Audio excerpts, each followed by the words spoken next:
Sir Kenneth mo. Sige na, chikahin mo na at nagpapaka-lonely ang Linchong. Oo nga. Tapos kami, pa-fly na pabalik na kami ng parlor kasi naiwan lang dun si Tita Coca mo baka anong milagro na naman ginagawa niya. Correct. Oo, paano na yun? Sige po. Nice, babe! Ingat kayo. Ingat ka. Hi, Bes. Hi. Bes, ha? Hindi na isuot yan. Bye! Matutumba ka. O baka makikita mo pa ba?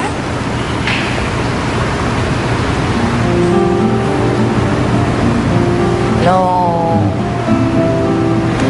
Ano? Musta na?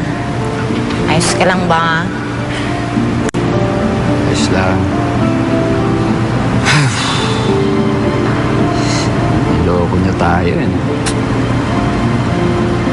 Niloko niya tayong lahat.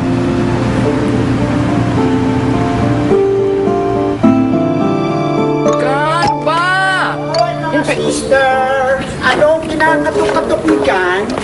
Hoy, bakla! Anong ginagawa mo rito sa labas? Hindi ba't dapat nasa loob ka? Eh, bumili po ako ng shampoo. Kahit kailan pinagbabantay ka kasi. O sige, labas mo na yung susi. Tutuyo na yung dugo ko. Buksan mo na yung pinto. Susi?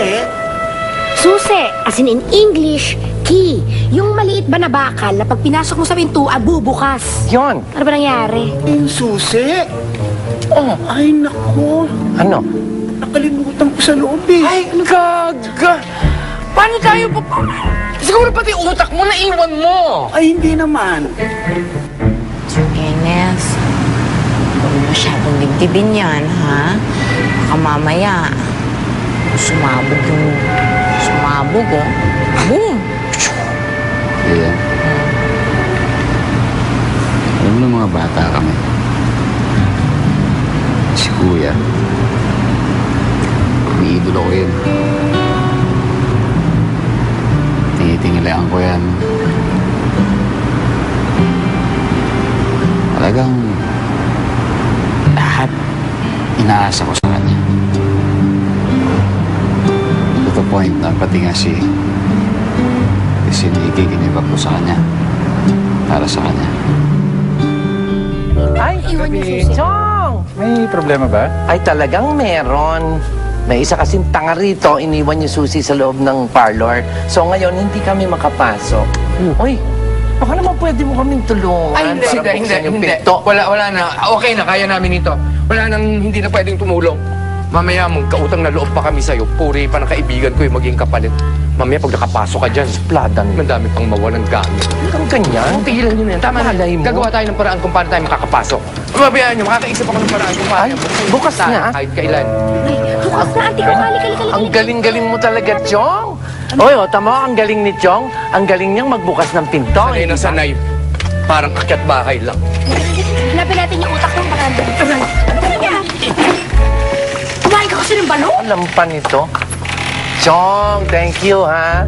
Isipin mo, kung wala ka rito, kung di ka nagdaan, eh di hanggang ngayon nakatanga kami rito, hindi ba? Walang anuman, Sarsi. Oo. O, paano, eh? Tutuloy na ako. Ha? Sige. Sige, Okay na, bye-bye. basta. Oo. Feeling ko, I deserve it also dahil mga bata kami, oh. Akong parating pinapasensya niya, kinukonsinti niya, naaalala niya, tsaka tinitiis niya.